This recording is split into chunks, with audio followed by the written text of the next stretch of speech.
meeting of the Goffstown Select Board. We're conducting this meeting remotely tonight via the WebEx platform. We'll have some more instructions shortly as to how that process will unfold. But I want to call the meeting to order and start with the Pledge of Allegiance. I pledge allegiance to the flag of the United States of America and to the republic for which it stands, one nation, under God, indivisible, with liberty and justice for all. Now I want to read how the meeting will be conducted remotely this evening. This is in accordance with the Right to Know Law meeting checklist. As chair of the Goffstown Select Board, due to the COVID-19 outbreak, in accordance with Governor Sununu's emergency order number 12, pursuant to Executive Order 2020-04, this board is authorized to meet electronically. Somebody's got feedback coming through. Please note there is no physical location to observe and listen contemporaneously to the meeting, which was authorized pursuant to the governor's emergency order. However, in accordance with the emergency order, this is to confirm that we are doing several things. A, providing public access to the meeting by telephone with additional access possibilities by video or other electronic means. The town is utilizing the WebEx platform for this electronic meeting. The public has access to contemporaneously listen and, if necessary, participate in this meeting by dialing the following telephone number, 603-766-5646, and using the participate code 785-645, followed by the pound sign. B, providing public notice of the necessary information for accessing the meeting. The town previously gave notice to the public of how to access the meeting using the available telephone number with the posted agenda. Item C, providing a mechanism for the public to alert the public body during the meeting if there are problems with access. If anyone has a problem with telephone access, please call 603-384-3624 for assistance. And finally, item D, adjourning the meeting if the public is unable to access the meeting. In the event the public is unable to access the meeting, we will adjourn the meeting and have it rescheduled at that time. Please note that all votes that are being taken during this meeting shall be done by roll call vote. So let's start the meeting by taking a roll call of attendance. When each member states their presence, also please state whether there is anyone in the room with you during this meeting, which is required under the Right to Know Law. My name is Carlos Adams. There is no one else in the room with me. Kelly? Kelly Boyer, no one else in the room with me. Is Peter? Oh, Peter's here. Peter? Peter Georgiantis, no one's in the room with me. Mark? Mark Lemay, nobody's in the room with me. And Chet? Chet Bowen, no one's in the room with me. Thank you. It was a little bit of a challenge getting this meeting going. We were going to try and hold it in person, but things just didn't pan out the way that I'd hoped. So we had to switch over to a remote meeting. So the first item on the agenda this evening is the acceptance and correction of minutes. We have both public and non-public minutes from the November 9th, 2020 meeting. I'll make a motion. We accept the 11/9/2020 public and non-public meeting with corrections if need be. Thank you, I'll Mark. second. And a second by Peter. Thank you. Is there any discussion on the motion? Seeing none, I'll call a roll. I vote yes. Kelly? Yes. Peter? Yes. Mark? Yes, sir. And Chet? Yes. Thank you. The motion passes 5-0-0. Next, we have announcements. I do have a couple of announcements before I ask other board members. Let's see. The first is a thank you for general election work from the town clerk. On November 10th, 2020, the New Hampshire Secretary of State, the New Hampshire Attorney General sent a memorandum to clerks, moderators, and supervisors of the checklist, thanking them for their time, perseverance, and dedication in conducting the 2020 state general election. They also noted the important contributions of the selectmen, ballot clerks, and other town and city poll workers and law enforcement who supported the election efforts. A copy of the memorandum is contained in our packet. I'm going to read it in its entirety. It's not too terribly long, but I think it's important because it does highlight all of the fine work that all of the poll workers did during the general election here in Goffstown.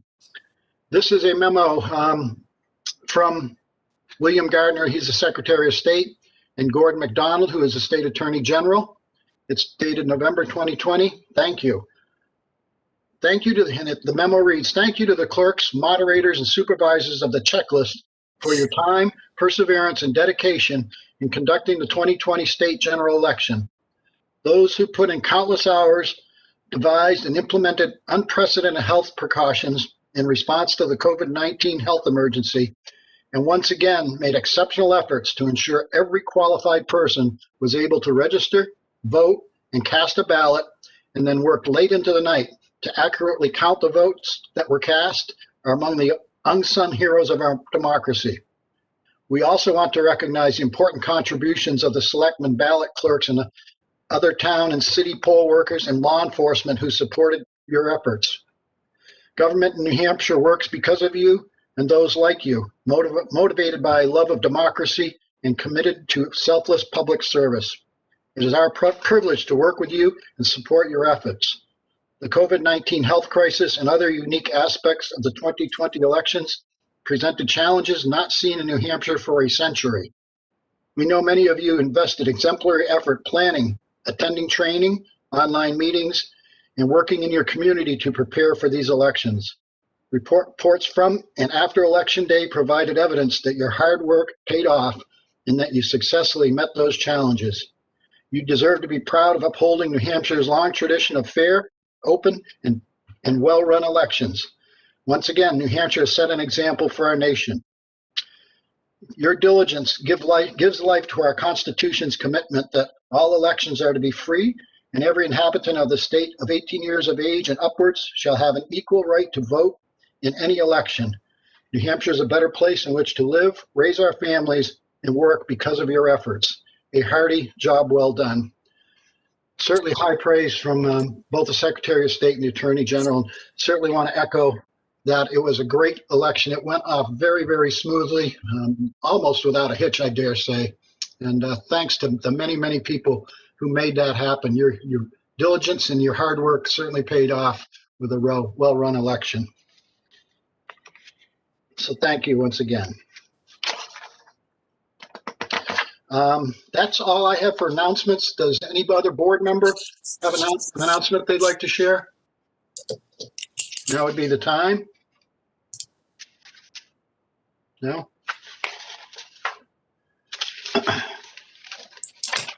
right, we'll get back to the agenda.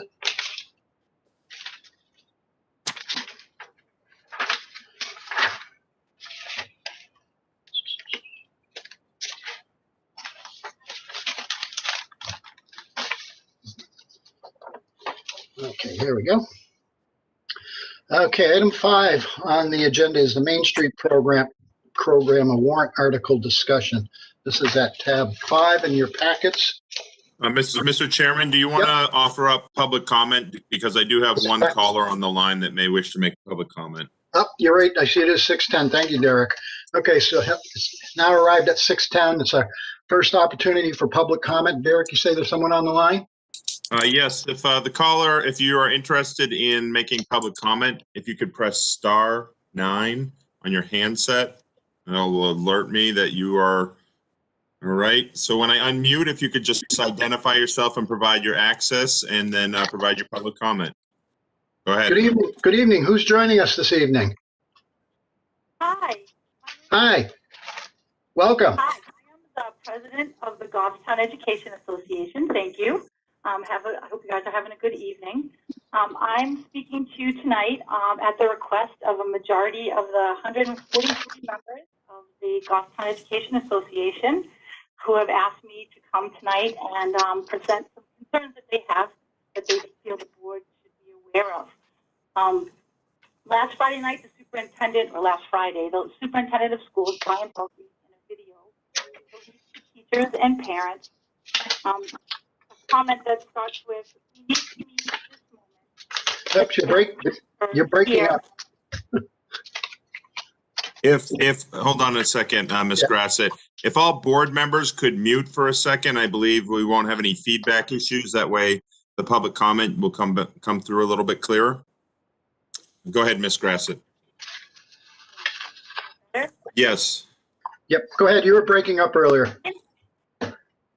Okay, in Superintendent Fulton's video, he stated that we need to meet this moment and we need to flatten this curve here in Goffstown and New Boston. Within his video, that the quote was taken from, all information presented represents that the number of COVID cases in New Hampshire are substantial and on the rise, and that the holiday and cold season will make matters. Keep in mind that Hillsborough County reported 1,066 cases so far in the month of November, while in March, when we shut schools down, the state only reported 300 cases altogether. I must point out that no other profession has been asked to do what teachers are being asked to do during this time. We've had to completely change the way we perform our jobs and with minimal training. I have watched my colleagues go above and beyond. Unlike most other professions during this pandemic, teachers have been asked to teach in an environment that puts us at greater risk than the general public and to a degree that requires us to work many more hours than in previous years. How do you flatten the curve and project it to continue at a significant rate?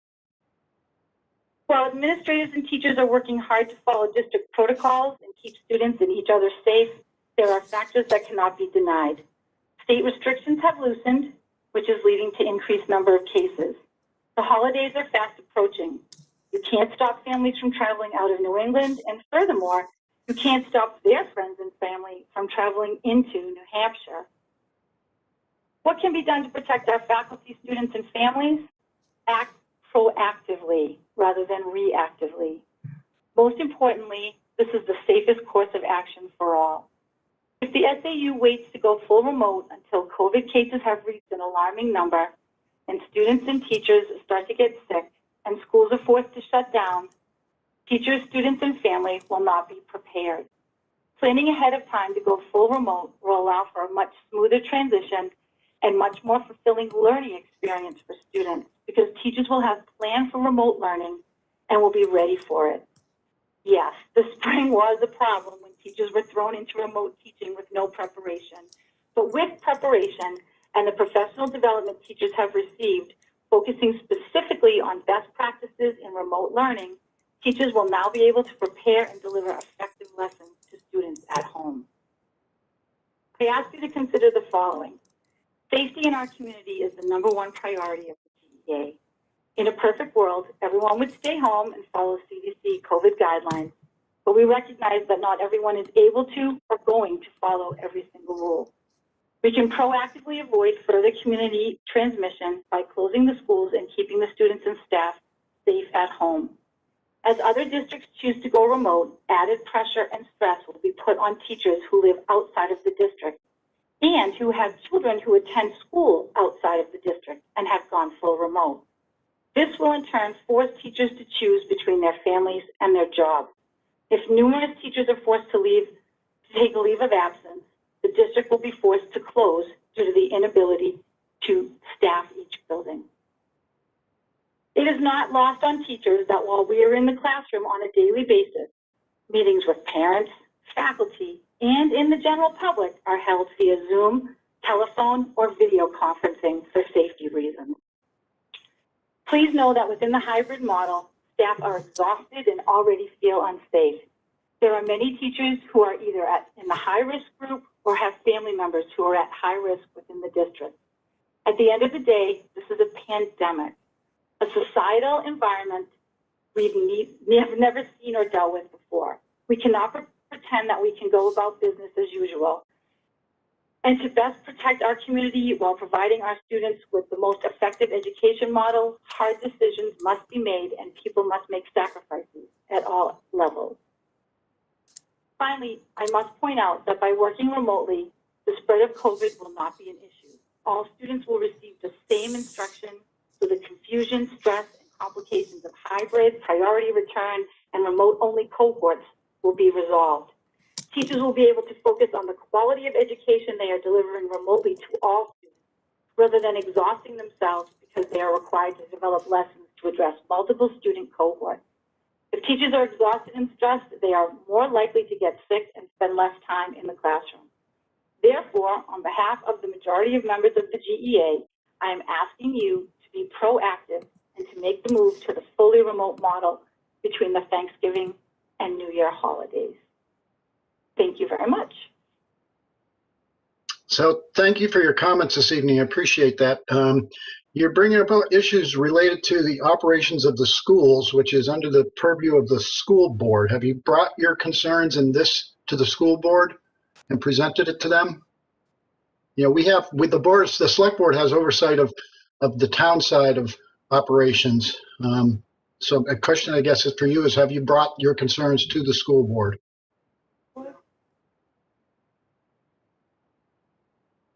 Okay, so, and that's a huge mistake on my part. I thought for sure you guys were the school board, and that was the number that I had called this evening.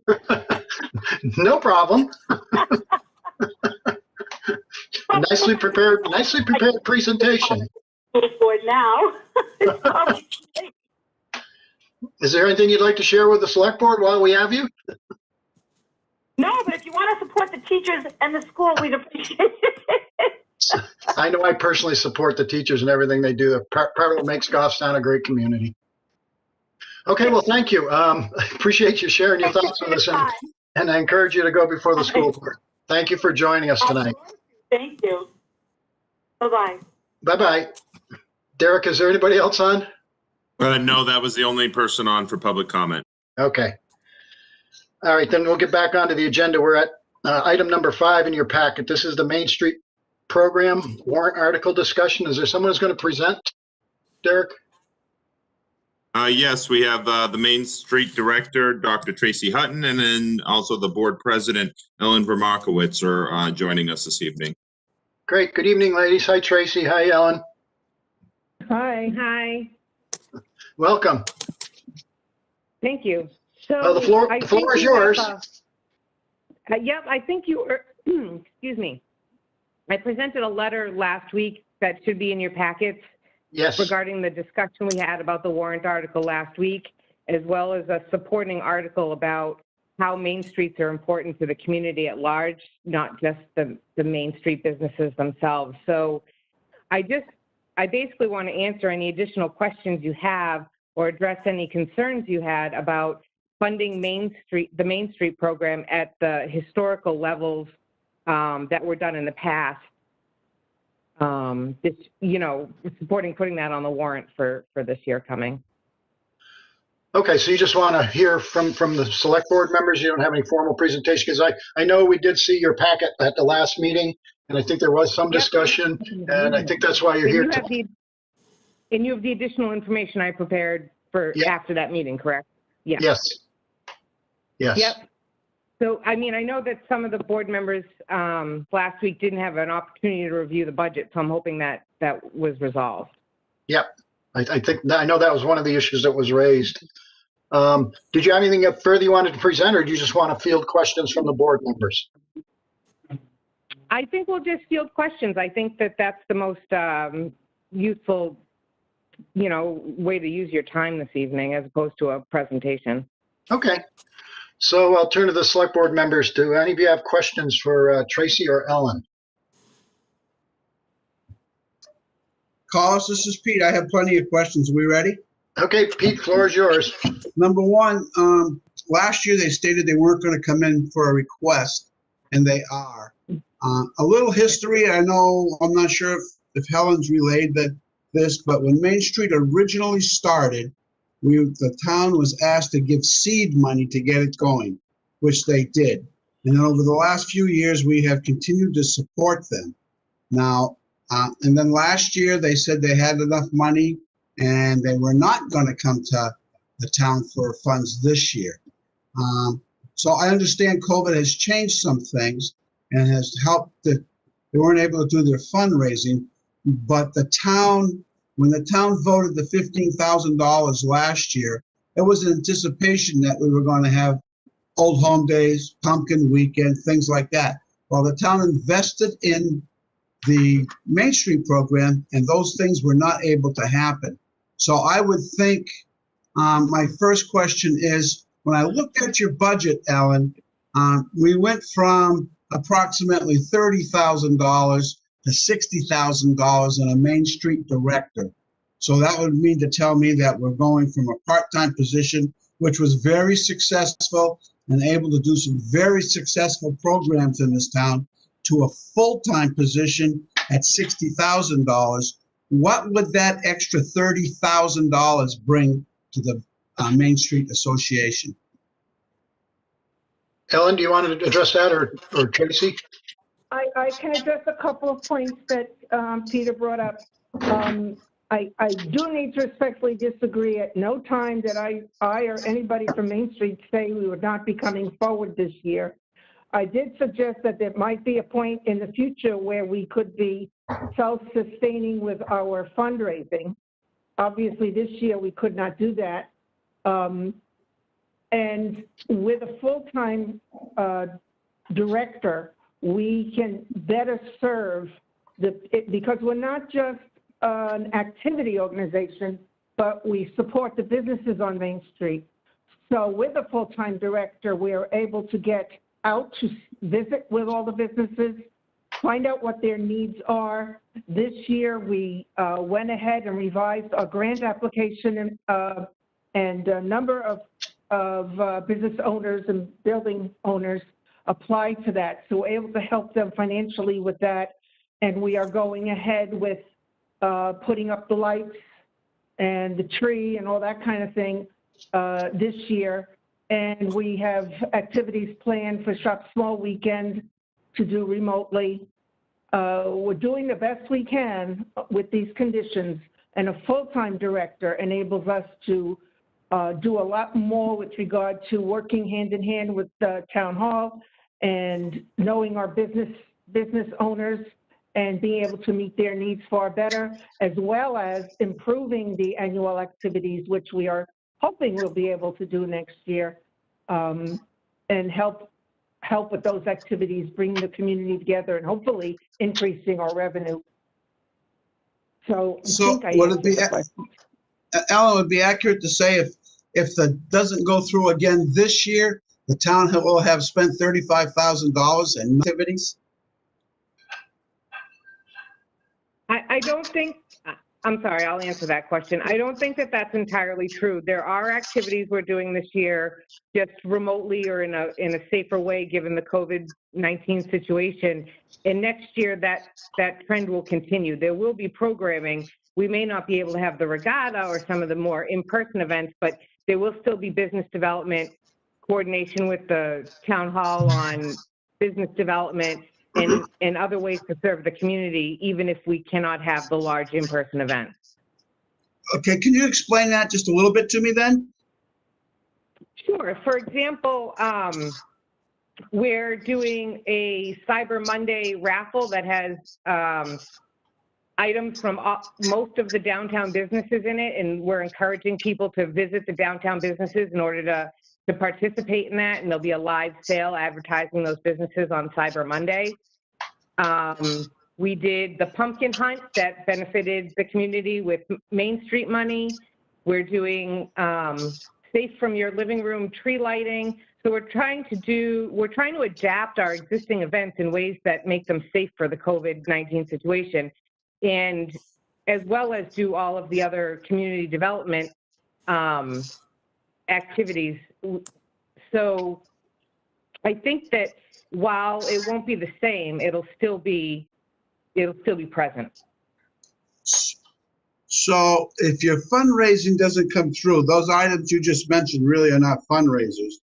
But if your fundraising is not eligible this year, your budget would not sustain the following year with just the 20,000 and the 15,000 for the town. So there's a concern that we would be putting good money into bad if the COVID does, if the organizations are not able, if your organization is not able to raise the money to sustain through 2001 into 2022, and you would have to come back to us for even more money to try to keep your organization afloat. So I have two responses to that. The first one is that the programming isn't our only source of fundraising. There's also grant opportunities that we'll be further researching with the added time that we have from a full-time director. And then second is we do have some money in the equivalent of an unrestricted fund balance that we've relied on this year and we can rely on next year to get us through these tough times. It's fiscally responsible to have such a fund balance just as the town does. While we don't want to draw it down completely because it is needed for emergencies, it is there for a backstop when we don't have the programming fundraising available. I heard the answers that I need, Collis, Okay, but I understand where they're coming from, and my comment would be is they don't have any fundraising this year to support their 100,000 or budget the following year, they wouldn't be able to do it. So okay. I'm sure other people have questions. Okay, thanks, Bill. Let me survey the other board members. Anybody else from the select board have questions for Main Street folks? Call I do. This is Chet. Hi, Chat. Hi. Just a quick question. I think you just mentioned it, but the full-time director move, there will be more grant research done, more time to find funding from other places. Did I hear that correctly? You did. One of the focuses of the board is grants and sponsorships outside of the Main Street community so that they can bring in additional revenue. And one of the reasons that they engaged me for my services is that I have a very good track record with state, federal, and private grant sources. Good to know. Thank you for that. And then the second question I have is, and I think I know the answer, I just want to ask it for the record. Is your goal to be self-sustaining without having to come to the select board in the town for money on the warrant article? Is that the ultimate goal? Ultimately, yes, that is the goal. How quickly that happens is going to depend on how quickly we recover from the pandemic. Sure, I understand. That's all I had, Collis. Thank you. Sure enough. Mark or Kelly? Questions? Collis, I have a question. Go ahead, Kelly. I mean, I guess it's not really worth the effort getting into the nitty gritty about, we did have discussions about Main Street not coming forward for money in the future. I don't remember if it was last year or the year prior. I know we did some research on it. Either way, it sounds like, extenuating circumstances have led them to come again.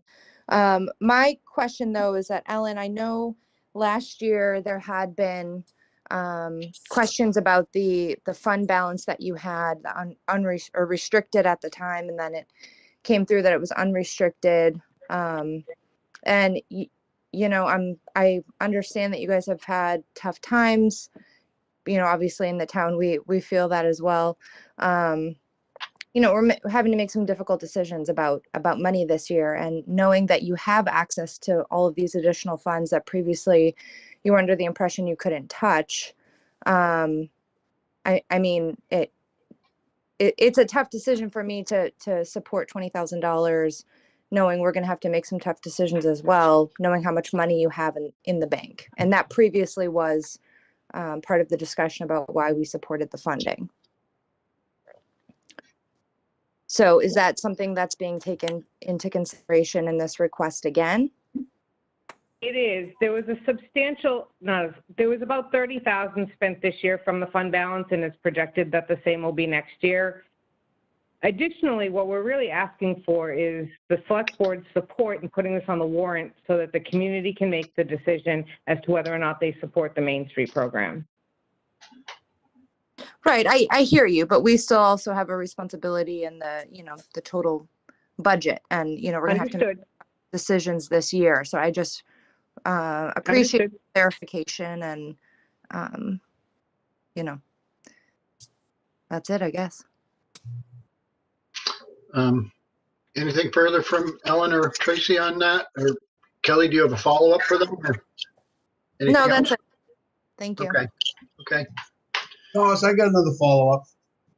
Okay, go ahead. So, the statement was just made to Chet that eventually they hope to be self-sustaining. That statement's been carried on and on and on since its inception. As I stated before, the original program was just so needed seed money from the town to get started. How long has Main Street been in business now? 20 years. 20 years. And we've been supporting it for 20 years. So isn't it, and we had talked about weaning off of it for the last 4 or 5 years. And now we're not just weaning, now you're asking for an increase over last year. I don't think that's the direction that the Board of Selectmen should be taking in weaning off Main Street. It was supposed to be just seed money to get you started, and we've been carrying it for a long time now. Eventually, we have to say it's time to start cutting instead of increasing. And I think this is the time. Response from Tracy or Ellen? I would have to say obviously I respectfully disagree. I don't think that a pandemic is a time to decrease money that's used to support the businesses in the community. But again, that's the selectmen's opinion, and we're just asking for support in the community and what we do. Thank you. I haven't heard from Mark. Mark, do you want to weigh in? Collis, I would like to see if Derek could find last year's comments. I won't say I recollect the fact that they said they would no longer be coming to us. I thought we had a plan laid out in place. I would like to see the notes from last year's budget hearing, and I would like to put this on the back burner until we actually have that. What Kelly has said, Chet and Peter have said, I'm kind of in agreement with it. We've got a very hard job to do this year with the COVID-19 and the budget and all that stuff that's going on. We have to help the people in the town, and I won't say we're wasting money with Main Street program, but I think we could spend it better in other places. That's my comment. Okay, thank you. Any final things? I'm inclined to table this till the next meeting because there's been a request for some additional historical backup information, which Derek, I'd like you to see if you can dig that up for us and bring it forward for the next meeting. So I'm going to table this item for further discussion once we have some additional background information. Mr. Chair, can I ask a clarifying question? You sure can. Is there any other information other than, so you're looking to see Selectman Lemay specifically about comments made in the past about becoming sustainable? Is that what you're seeking? That is correct. And if I remember, Derek, I thought we were going to go 20, 15, and 10, and then basically shut off the supply of money. I just need the verbiage that we use to make sure that when the decision is made this year, we're acting in the right manner. That's you're correct. Okay, I will find that information. I know last year I provided the board with a history of the support via warrant article at town meeting and how much has been done annually, but we will go through minutes. And I know some of this conversation started back in 2019 and perhaps even earlier. Okay, great. So we're going to table this. Derek, can you get back to me when you hang on just a second. Derek, could you round up that information for me and let me know when you've got it so we can bring it forward on a future agenda? I want to make sure you have enough time to do your research. Okay. Mr. Chairman? Yes. This is Ellen. Yes, I believe you'll have to go back to certainly 3 years, I believe. That's way before me. I'm here for a year. And I remember hearing people talking about what was said in previous years. So I don't know about that, but I'm pretty sure it goes back at least 2 years, maybe 3, that there might be some discussion in minutes. Okay, thank you. That's helpful. I'd like to be aware of what that says as well. Yeah, okay, thanks, Ellen. That's helpful. So we'll start with a 3-year look back and see what we can find. Yeah. That may bring forward additional information. Okay, all set, Derek? Yes, thank you. Okay, thank you. Carlos, I got one more thing. Go ahead, Pete. I'd like to know the original program back 20 years ago. I don't know if we have that information. As what was this, if we were just talking seed money. Maybe my recollection's wrong. I'm pretty sure I was on the budget committee at the time. But I would like to know if that's how it was set up, and then when the people adopted the Main Street program, which was by vote, that they adopted it with the understanding that the seed money, it's just going to be seed money and not be carried every year. Yeah, fair enough. We'll see what Derek can dig up. Derek, I have a lot of the original binders from when the organization was established. So if you have trouble finding something, I can search here as well. Okay, thank you very much. Thanks, Trace. That's very helpful. Thank you. Okay, we're all set, so we're tabling that and bring it forward on a future agenda. Okay, I want to get back to the, I'm sorry? Please let us know here at Main Street when that'll come back, because I'd like to hear that as well. Oh, absolutely. Yeah, we'll keep you in the loop for Thank sure. you. Yep, for sure. Thank you. You're welcome. Have a good evening. Thanks for joining us. Good night. Bye-bye. Okay, we go back onto the agenda. We're now at item number 6, or tab number 6 in your agenda. This is DPW Director. I think I see Adam. Yeah, I see Goffstown Public Works is with us. Hello, Adam. Hi, folks. Good evening. So we've got a couple items tonight. The first item in your packet, you'll see a proposed holiday schedule for the transfer station and the curbside collection program.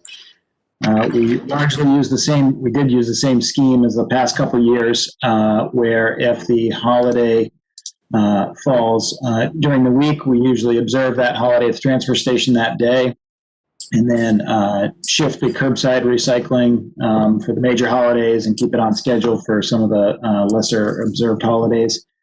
The only real item of note that we're maintaining for the last couple of years is that on Columbus Day, I'm sorry, I should take a step back. Monday holidays, usually we observe on Saturday at the transfer station.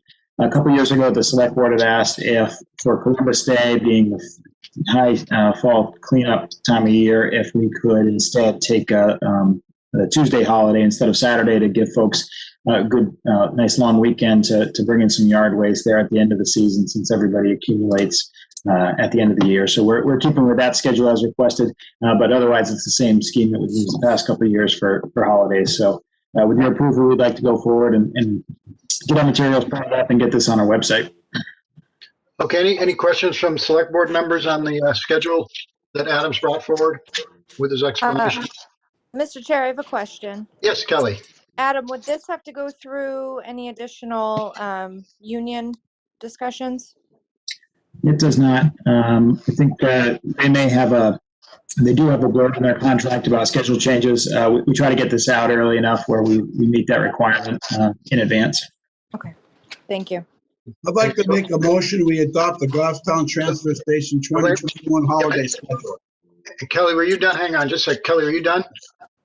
Yes, I'm done. Thank you. I'll also second.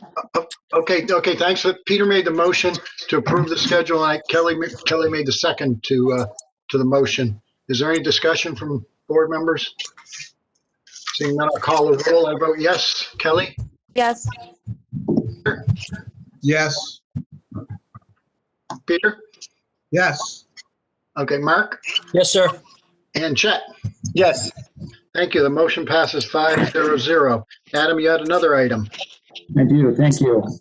So as of this week, we thought we were full staffed coming into winter here, which nearly worked out. But as of this week, we find ourselves down with 3 vacant plow routes. We've got a couple of probationary employees that probation period didn't pan out. And we have another injury and another full-timer. So I've got a couple of full-time positions open, but 3 total plow routes. Not a good spot to be going into winter. We intend to post either way tomorrow for the full-time positions, but I'd like to come to you tonight with a couple of options that might help save our bacon here if we get any storms in the short term, as it takes 6 to 8 weeks to onboard some new hires. So what I'd like to do, if possible, is advertise both for seasonal employees. So maybe somebody that could come in off the street with either a regular driver's license or, in best case, a CDL, and operate town equipment as a seasonal employee through the winter. We don't normally hire seasonal staff for winter, only for the construction season, but where we were largely unable to fill those positions this summer, I do have budget remaining, and it may help fill a gap there. 2 of the positions that are two of the routes that are going to be vacant are our sidewalk routes with our Bobcat machines. So in theory, we could put somebody in there if they've got experience, but going to have to do some shuffling either way. So I'd like to maybe post for seasonal positions, maybe at a $16 an hour for a non-CDL holder and $19 an hour for a CDL holder, which are, if you round up, that's basically our starting wages for those two types of positions.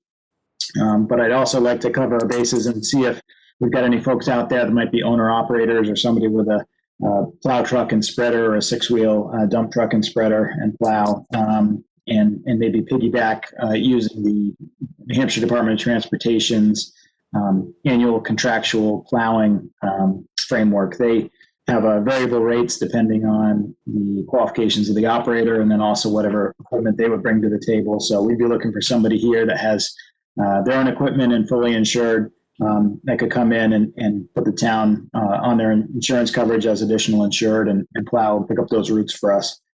Under the state's framework for these contractual plow operators and their equipment ranges anywhere for, a basic driver's license holder with a pickup truck making at a contractual rate $45.99 an hour at the low end, and then depending on the qualifications and the types of equipment that this person has, can be all the way up to just over $100 an hour for the operator plus the equipment, which not too bad if you look at the as needed basis for that throughout the year. The only wrinkle with that is that the state builds in a way to get people to sign up for this, so they're not otherwise picking up sidewalks or parking lots, for other places. They do guarantee them that every 2 weeks they'll be paid $10 an hour at whatever their rate for their time and their equipment would be. So they pay them 5 hours a week on average for 15 weeks over the winter. If they end up plowing for more than 5 hours a week, they get the time that they plow. If they don't end up getting called in for any given week, they get a minimum of 5 hours. So I costed some of that out. Roughly on an average, we'd be looking at about $13,000 if we were able to pick up two different operators around the median rate. So not sure I like one way better than the other, but where time is kind of the essence, I was hoping to get permission to advertise for both and then see what comes in, and we could look at it over the next week and a half and try to fill these three holes that we have in the routes. So Adam, did I hear you say that can all be absorbed in the current budget? Yeah, the good side, I guess, of having so many positions open all year long, we had 5 at one point, and then the seasonal help. Both of those two options, we do have remaining budget. We had given Derek some information about surplus that we'd anticipated. I held back a little bit on that number, thinking I might need to get somebody in as a contract plow as a season hope. So we do have the budget available in our personnel lines. Okay. And then I think I heard you say you're taking this opportunity for a public service announcement to shout out to any contractors who may be interested in assisting. Is that what I heard? You read between the lines. Yes, absolutely, sir. So we've got some full-time positions open, and depending on how the board votes tonight, we may have some contractual and seasonal positions open too. So keep an eye on our Facebook page and the town website, and we'll try to put that information out. And anybody who's listening can reach you directly at your direct phone, Adam, or what? 384-3460. Mr. Chair, Yes, Kelly. I have a few questions. Floor is yours. Thank you. So Adam, just to clarify, you're looking to contract out while we're looking to hire full-time people. Is that correct? That'd be ideal. So I've got the full-time positions that I'm going to post either way, no matter what you decide tonight, unless you tell me you want a hiring freeze, I guess. But the normal positions I'd like to post anyway, and we'll kind of run that concurrent just based on how long it takes to onboard folks. But what for tonight the change would be, I'd like permission to hire for a 40-hour week, but they're seasonal employees. I'd like to have them on from sometime in December to mid-March, kind of end of the normal plow season. And then the other possibility would be to advertise for a contract plow operator plus equipment. Yes. And So they'd be full-time temporary employee. The seasonal would be full-time, yes, temporary, and then the contractual would be just as needed. Right.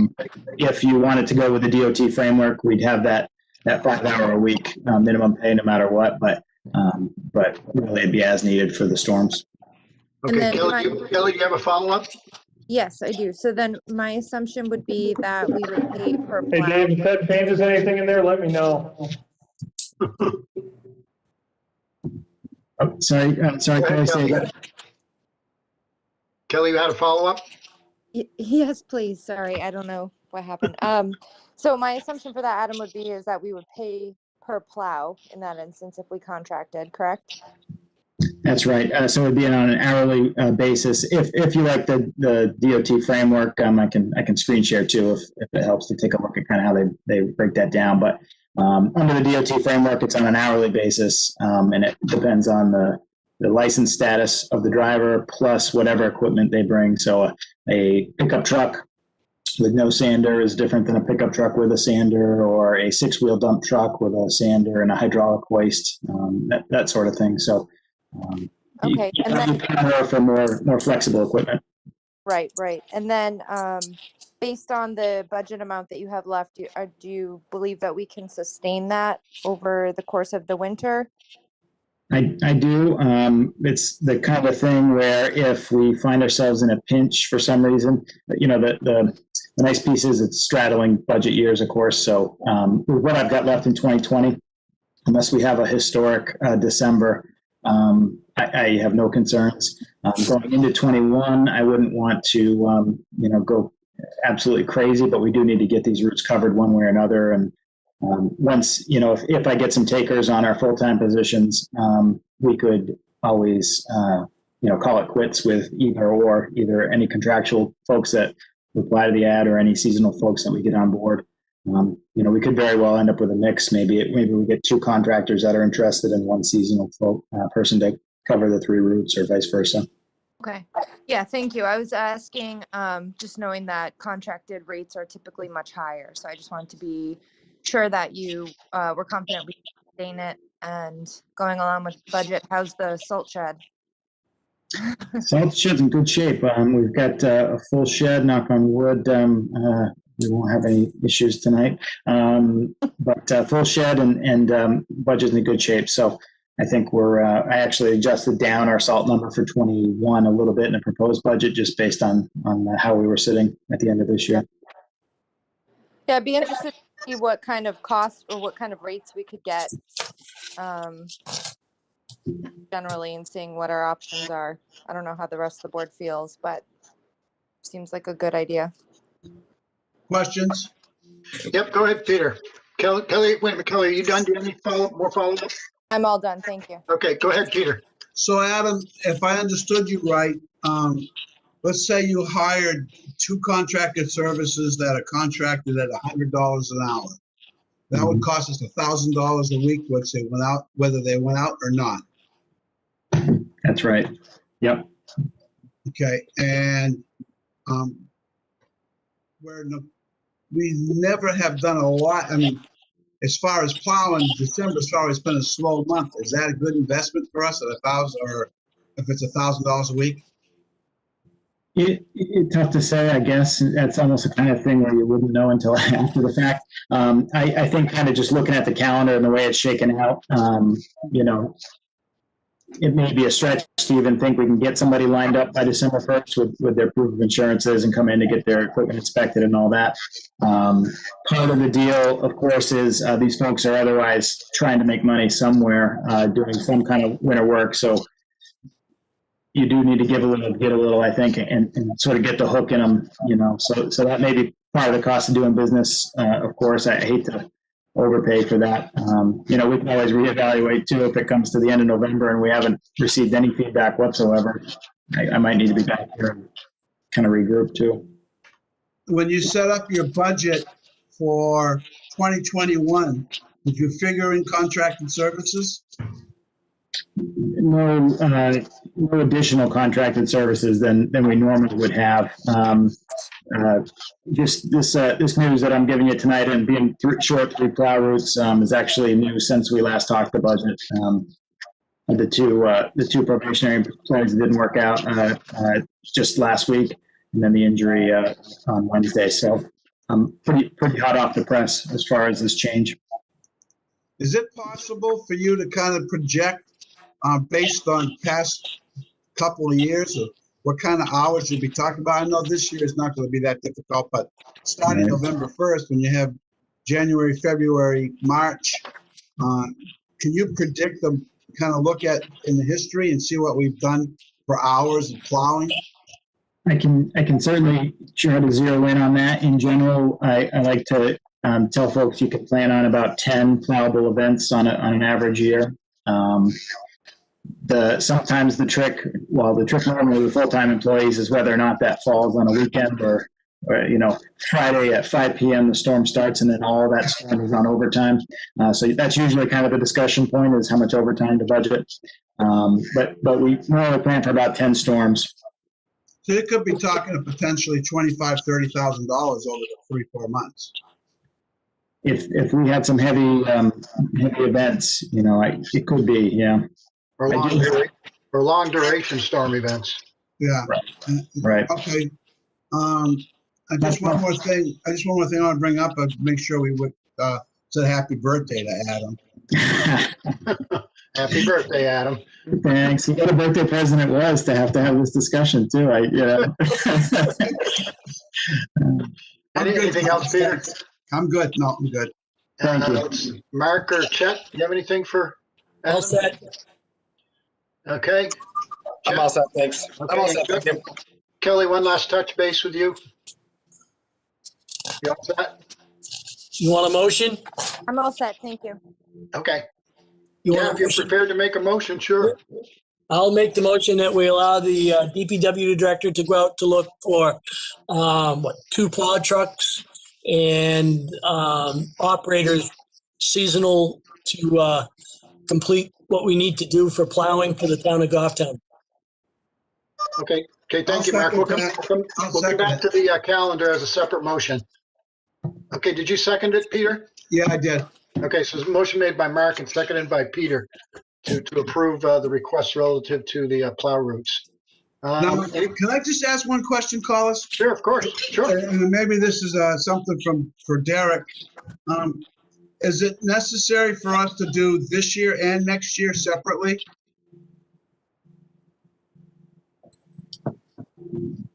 No, I would say you have the authorization to use your appropriation to plow the roads and that responsibility. So I would say you're just authorizing the DPW director to hire either seasonal employees or those contractors. So I think this is fully within your authority to do it both in 2020 as well as 2021, because we would spend funds to plow the road even before town meeting.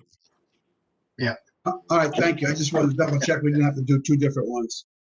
Good. I'm not sure if it's appropriate for me to comment while you're mid vote here, but before you did vote, if possible, if we could amend that, or if the board sees fit anyway, could I hire up to 3 either seasonal or contract plow operators? That would cover all my bases. Either if I can get seasonal interest, that's what I prefer, is the seasonal employees, but I'm just not sure if I'm going to get it. Collis, I'm in favor of that. No problems. I'll second that. Yeah, okay, so Mark, you were the original motion. Yep. Yeah, So- okay, so Mark is amending it as you requested, and Peter is seconding the amended motion. Any Peter, sec- discussion? Does everybody understand the motion that we're going to act on? Mhm. Okay, and no further discussion, then I'll call the roll. I vote yes. Kelly? Yes, Peter? Yes. Mark? Yes, sir. And Chet? Yes. Thank you. That motion passes 5-0-0. Now we need to take action on the calendar, the holiday schedule was presented to us. Mr. Chair, that was already voted on and Oh, was? approved. Huh? Well, thanks so much. Hopefully, with any luck, we're not going to need any plowing help. So maybe now that we've done this, no storms coming our way. Well, just keep us apprised of what's going on. I will. You'll see the ads starting to hit the street starting tomorrow. Thank you very much. Okay, thanks, Adam. Have a good evening. Okay, that brings us to item number 7, tab 7 in your packet, which is the town administrator's report. Derek, you can take it away. Okay, thank you. Tomorrow at 9 a.m., The hazard mitigation planning will occur. I know Chairman Adams, you've Yep. participated in the last, so if you're available, that'd be great. Yeah, I'll be in on the call. Thank you. At 7 p.m. tomorrow night, the planning board will meet. They had to reschedule from last Thursday due to technical difficulties with the conference line. I'm good. Thank you. And at 7 p.m., the ad hoc Piscataquag River Village pedestrian bridge will meet remote, and that WebEx invitation went out earlier today. Yeah, I'll be there to kick that off, Derek, and we'll take a vote at that first meeting to elect a chairman for the ad hoc committee. Great, thank you. On Wednesday at 6:30 p.m., the library trustees will meet remote. I'll be there. Thank you. And at 7 p.m. on Wednesday, Parks and Rec Commission is meeting at the Parks and Rec Center. Yeah, I got that one too. And then on Thursday at 7 p.m., Budget Committee is set to meet remote via Zoom. All set with that one, Derek. Thank you. Thank you. Just to let other board members know, there may be a remote possibility with a conflict on Wednesday night for the Parks and Rec meeting up, but I'll let folks know tomorrow. Okay, if you can't make it, let me know. Okay, thank you, Mark.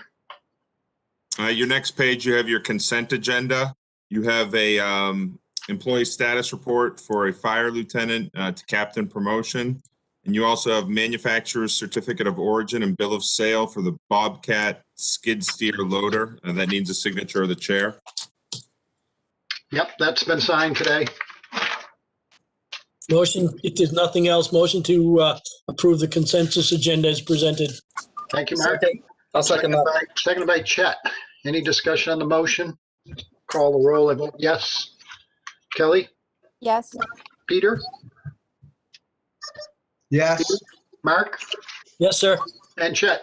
Yes. Thank you. The motion passes 5-0-0. Your next page, you have assessor's recommendations. The town assessor is recommending a report of timber cut and timber tax warrant for map 10, lot 22. Motion to approve the assessor's recommendation as presented. Thank you, Mark. Second? Second by Kelly, I think. Did I hear? I did. Okay, Mark, motion by Mark, second by Kelly to approve it. Any discussion on the motion? And I'll call the roll. I vote yes. Kelly?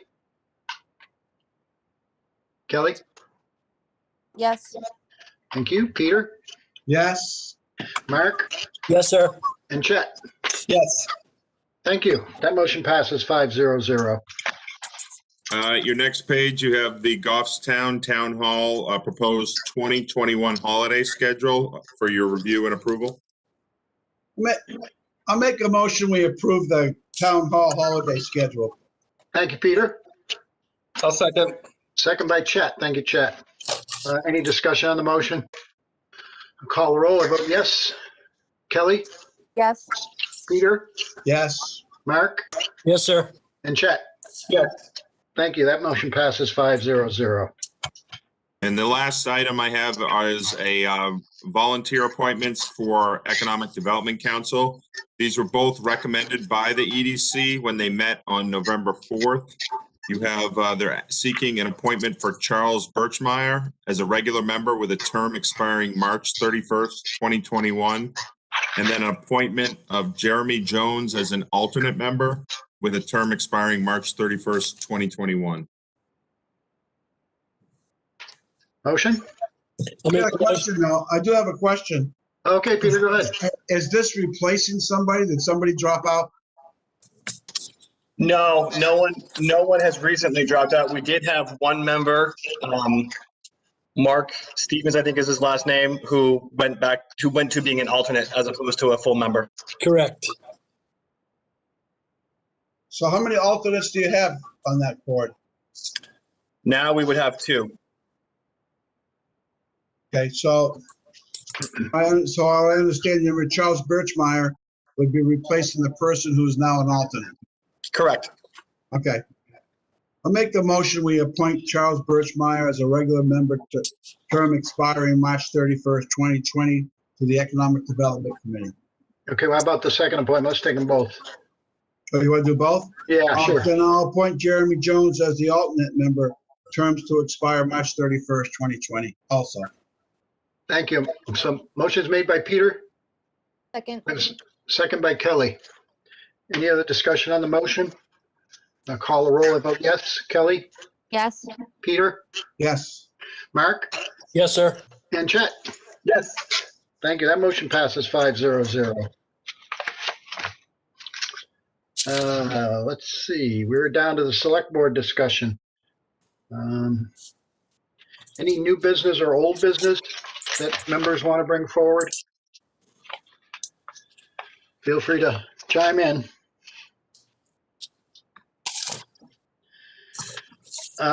Derek, under old business, we had the 2021 budget deliberations. Yes. We moving that off? Is that what we talked about? The budget committee needs a budget to start reviewing. I talked to the chair, Cole, today. Okay, And said that I anticipated the select board could finalize their budget no later than November 30th, which is very late, but I think considering everything that's going on and all the challenges we've had, is still realistic. That way, the budget committee could begin their deliberations beginning December 1st. That only leaves them about 2.5 weeks before the holidays to kind of finalize that. They're finishing up with the school board this week, or the schools. So I do have a couple of items, I guess, for discussion this evening. You would have another meeting on the 23rd, and then if needed on November 30th, but I have been notified by at least one department head that they will not be available on the 30th.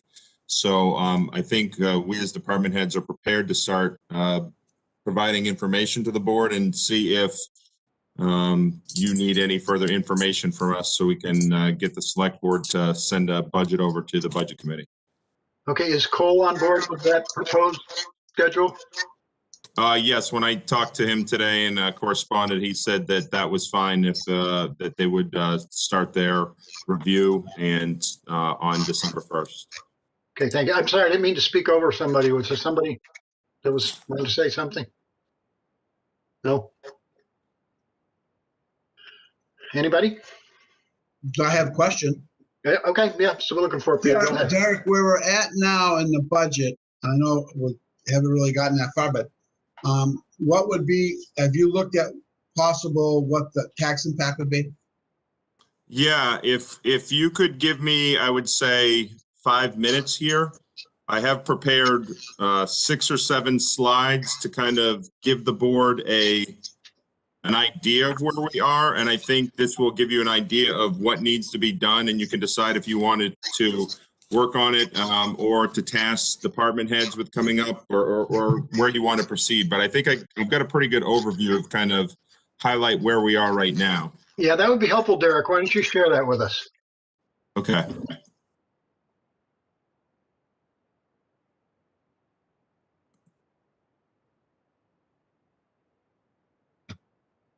All right. So what we have is kind of where we are is I want to review the status of where we are for the department head's proposed budget. Talk to the board about considering use of fund balance for the capital reserve funds. Also, when Rick presented to you last week for the split seater, all departments heads went back and we did a projected surplus that would be left at the end of 2020. And we're asking the board to consider using that projected surplus to reduce the 2021 tax rate impact and return that to the taxpayers at 2021 tax rate setting.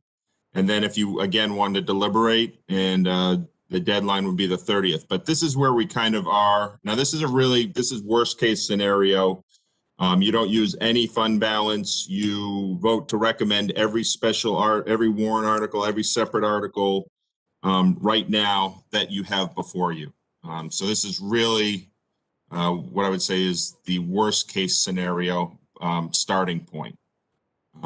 Like I said, fund balance at tax rate setting, you had about $7.1 million, which is almost at the ceiling of what DRA recommends.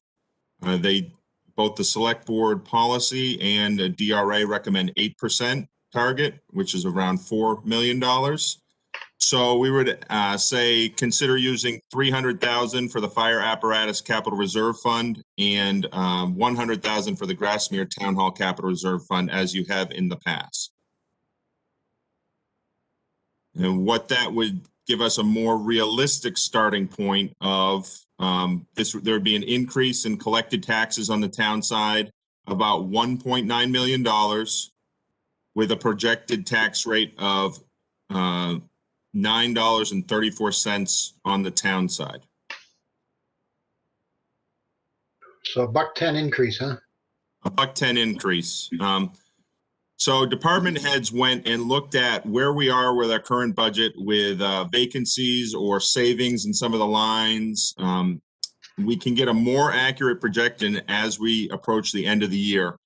But right now, we're conservatively with some of the overages that we had for emergency management as well as IT to get us up remote work and some of the other issues that the departments have faced. We have a projected surplus right now that's totaling $682,000 that would be returned to fund balance at the end of the year. Insurance, we have at $21,000. That may increase. That's going to depend how many employees take advantage of the vacation cash out program that you approved a couple weeks ago and that we've rolled out to town employees. So if you took from that 682 and said, we're going to do and use $600,000 at 2021 tax rate setting, that's got an increase in collected taxes of $1.3 million. And we're at a projected tax rate of $899. So again, you would put two special articles for use of fund balance for the two capital reserve funds, $300,000 for the fire apparatus and $100,000 for Grassmere. You would promise to use $600,000 at tax rate setting in 2021, and all calculations and estimates would be based on that return in the fall of 2021. And then you're at $8.91, again, $1.3 million.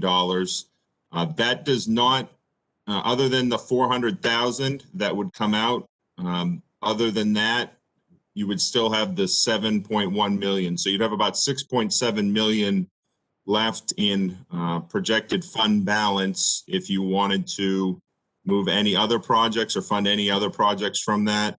And that is considering all special articles that were included. That would include Main Street, Crispin House. It also includes the CBAs. But right now, we only have the CBAs at $1 each. They are kind of placeholders right now. But that's pretty much the status where we are right now. So if you took the recommendation to do the $400,000 and then use a surplus, you could use this as a starting point and deliberate over the next 2 weeks. Question. Bring the tax rate increase down from $1.10 to 75 cents. I have a question though. Yeah, go ahead, Peter. Chuck, you didn't mention the library special article. Well, the library right now, for the purposes of this, for this exercise, is included in the special article line, this $1,065,600. It includes the library's article. And we included the offsetting revenue from the library trustees for the purpose. I think the board would need to make a decision on what you wanted to do with that special article, as well as some of the other ones that have been proposed. Mr. Chairman, when are we going to discuss those? Well, go ahead, Peter. You want to start a conversation? Go ahead. Well, no, I'm just saying there's numerous special articles. Have you set aside some time where we're going to just address that, or are we just going to go right into it now? The plan was to start budget deliberations this evening, which would include special articles. If you wanted to have the library, I know that Diane is on the line, but if we wanted to invite the library trustees back to have a discussion, we could do that. I guess I would be looking for direction from the board. Collis, I'm inclined to start tonight. I mean, we ought to get at least partway down the road. Collis, I have, the only problem I have with that is I think the library trustee should be involved, because this isn't just a, special article for that, because once you do that, they have a huge special article or potential bond they Yeah. want to do in the future year. Yep. And I think that's something we need everybody involved in. Yeah. That's big, and I think there's other things that have to be taken care of before that happens. So I would hate to put the cart before the horse by spending the money on studies and engineering and stuff this year, and then say it's going to be 4 or 5 years down the road before you look at a library, and then all those costs go right out the door. Yeah, this is just preliminary money for the studies. The big ticket's coming down the line. Yeah. Well, I think if it's the board's pleasure, I'd like to then suggest that you schedule the library director and the library trustees for a discussion on the special article on November 23rd. Yeah, we should do that sooner rather than later, because we're talking about some big dollars here. So yeah, as soon as we can get them in, absolutely, Derek, get them on an agenda. Okay. Peter, do you have some follow-up you wanted to? Or- No, that was just one of the things. Then we have the rest of special articles, which I'm good with. We still have to decide what we're doing with Main Street, which is minor compared to the big $1 million picture. Yeah. The 300,000 that's an increase over what we've done in the past. Wasn't it 225, Derek? And last year we dropped it down a little bit because of the tax impact. No, last year we returned it to 225. It was 100,000 in 2019, and I'm sure the fire chief could speak to that a little bit more if you'd like. Is he on with us? He Oh, there he is. is. Yep, I'm here. Thank you for your question. Yeah, and Selectman Georgiadis, you are correct. We are going up from 225 to 300. And looking out over our capital improvement plan over the next 5 years, we have several pieces of large apparatus that need to be purchased or scheduled to be purchased. And if the number's not increased, there will be a negative number, and I would actually have to come looking for a very large number one of the years. So rather than do that, my thought was to incrementally increase it over the next few years. And then once those large apparatus are purchased, we evaluate that number and go back down if we can. Chief, when I looked at the CIP, you had a couple of large pieces within a couple of years each other. Is it possible to push out one a couple of years out so it was such a huge hit? Yeah, we did. There's one of them that can't be just because it's at its end of its life, but we can certainly look at the other one. When they get to the 25-year range is when they're not able to get them certified as far as the pump testing is concerned on the apparatus. So you can see we have a couple of them in like 1999 that's scheduled to go out next year. But yeah, I'll absolutely look at that. Okay. I'm just trying to figure out how we can lose some of the increase. We have $8.99. It's 75-cent increases. We'll work our butts off to get it down this year. Sure. Empty fund balance. I'm just trying to look at ways to save a few bucks. Now, $50,000 is a lot, but if you had 50 from you and a few from other people, that gets us back down to that more manageable increase. Sure, I can certainly look at that again this week. I appreciate it. I know. Yeah, absolutely. Members. Okay. Thank you, Chief. You're welcome. Peter, do you want to continue? Do you have more items you want to throw out? Well, that was just one that I happened to pick up on, Okay. and it was an increase. We know about the library. We're going to talk to them. They're going to come in. Yeah. We've already talked about Main Street. Yeah.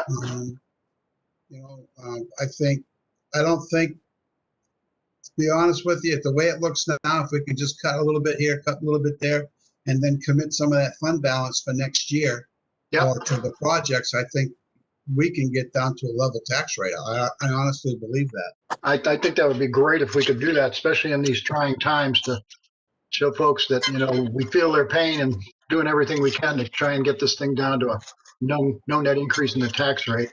I would be all in favor of that. But that's going to take some, pinch here and a pinch there, though. Yep. Yep. Oh, yeah. Mr. Chair, I have a question. Yes. Kelly, go right ahead. Do we have any further information about the current status of the Grassmere Fund and where they are in their elevator project? I don't remember hearing anything about that this year. I can update the board on that. Currently, the Grassmere Town Hall Restoration Capital Reserve Fund has a balance of just over $272,000. Again, when this was proposed to CIP and the board in 2018, it was proposed as 3 deposits of $100,000 each into the fund to get it up to about $375,000, and then the remaining about quarter, because it's about a $500,000 project, would come through a capital campaign for donations as well as grants. At last week's meeting, the board authorized a letter of intent to go into the Division of Historical Resources, and we sent that in on Friday, basically making the division aware that we are interested in a grant opportunity in 2021, and we'll be moving forward with an application to fund the update of plans and all the bidding documents that would be necessary. And we believe that the HCC believes that's a final step before they would be able to either seek additional grant funds, whether it be through LCHIP or through the Division of Historical Resources, or seek out donations. Thank you, Derek. Yeah, I was under the impression that they were going to be doing some fundraising this year, but I'm assuming because of COVID that didn't pan out. So I just want to know kind of where they were at the moment. Yeah, they do have a couple of smaller fundraising programs that they were getting started with, but the inability to present at Old Home Day or Pumpkin Regatta has kind of put that on the back burner. So they've been focusing on trying to track down this first grant. Derek, how big is the state's grant pot of money? The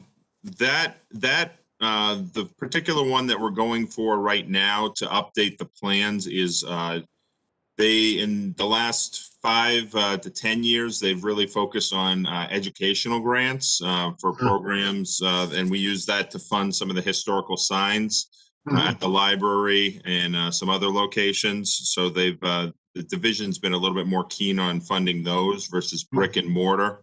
Yeah. But I know that LCHIP was a big pot of money that was available when we did the bulk of the second floor restoration, and our stewardship period is coming up on that. So perhaps applying to LCHIP again might be an opportunity to make up that difference between the funds in hand versus what's needed to do the addition.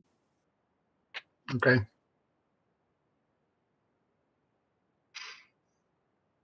Other questions from board members? Please weigh in.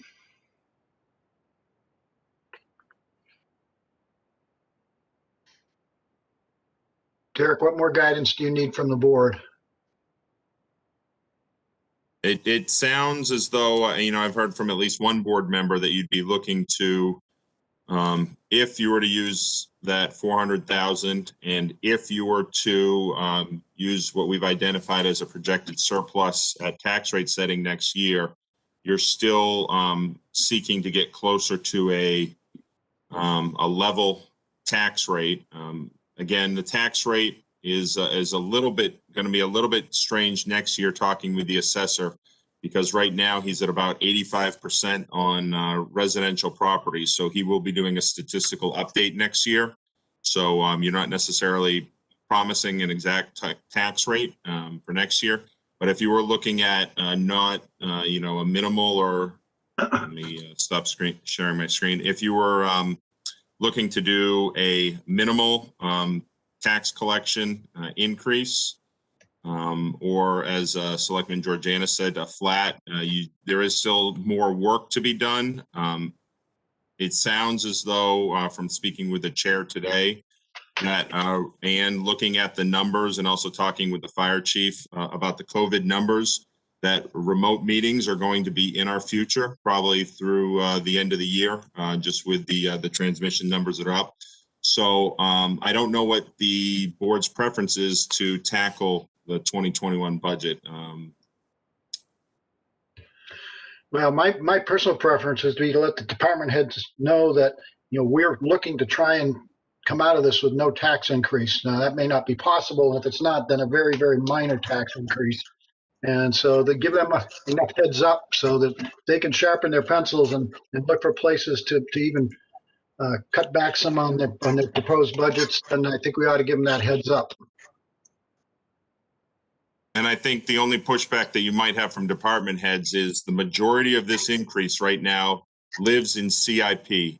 Yeah. And CIP for many years has continued to bump projects out and out and out. And I think we have taken advantage of fund balance in the past for one-time projects. That might be a solution now. But my guess is you might hear that from department heads if we were to come back next week. Yeah. Is the CCTV project something that we could use unassigned fund balance for? The auditor has basically advised that one-time projects that are not likely to occur, as well as the funding of the capital reserve funds, is an appropriate use of that fund balance. Our idea for the security cameras townwide is to, yes, that would be a one-time project. And then we would move that over to some type of maintenance cost to maintain the system. But yeah, we'd be looking, that's more of a one-time project, not likely to occur or reoccur, I should say. I have a question, Colin. Sure, Peter. What's your projected increase in inventory? Inventory of what, Mr. Georgianis? Well, in the town's inventory of what, you know, their tax base, sometimes we project. Oh, okay, yes. The MS1, we are projecting an increase of 0.5%. And historically, what's it been the last 5 years or so? I would have to look in historically. This year, we were just over 1%. And I can, but again, we don't have the projected utility value. A lot of the increases come through the utility increases, with Eversource reconstructing some of the high transmission lines through town, as well as rebuilding the substation over on Mass Road in Bernardville, as well as the one behind the industrial park on the back road where the radio towers are. A lot of our increases have really come from that utility value. But 0.5% is still pretty conservative. Would that be accurate? Yes, it is pretty conservative. Yes. Thank you.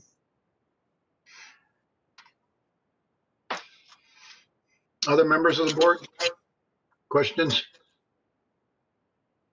Comments? Collis, I think, Yep. just a quick comment is I think Derek and the department heads are on the right track to take another look and come back, but come back soon. Yeah, I think we're sending the message out to them, you know, to give it another hard look and come back to us. They know what our goal is, to try and come in with no tax increase or a very, very, very minor one. And I want to make sure that they understand, you know, we're going to use, if we have to use some fund balance, we're going to, but we want to make sure that they're down to bare minimums for. Yeah. And this is because of COVID, and I'm projecting, and everybody's projecting next year's going to be bad again. I think it's important that we look at that. Yeah. Well, we'll get that message out. Derek, It please. might also be helpful for us to look at holistically, and Derek, if you think this is something to bring forward, but just how much of these increases are based off of employee cost. I mean, I don't know if that's something to look at, but I know that that's a huge, not a huge part, but in a holistic look, it is a large part of the increase. Which might be some good perspective. Okay, I think, again, I know of at least one department head that is not available on November 30th. I have heard that the library trustees would be available on November 23rd. So I think we will get to work quickly on these because we would look for the board to work on this if they're meeting next Monday. Yeah, good. That's huge to get the library trustees in because we need to start that conversation robustly. Yeah, my and Diane, please correct me if I'm wrong. I saw her on, but they are voting on that on Wednesday. So unless they've already done, I wasn't aware in a special meeting, but that will be good timing is what I'm getting at. Okay. Oh, there you are, Diane. Sorry, I didn't see you over there in the corner.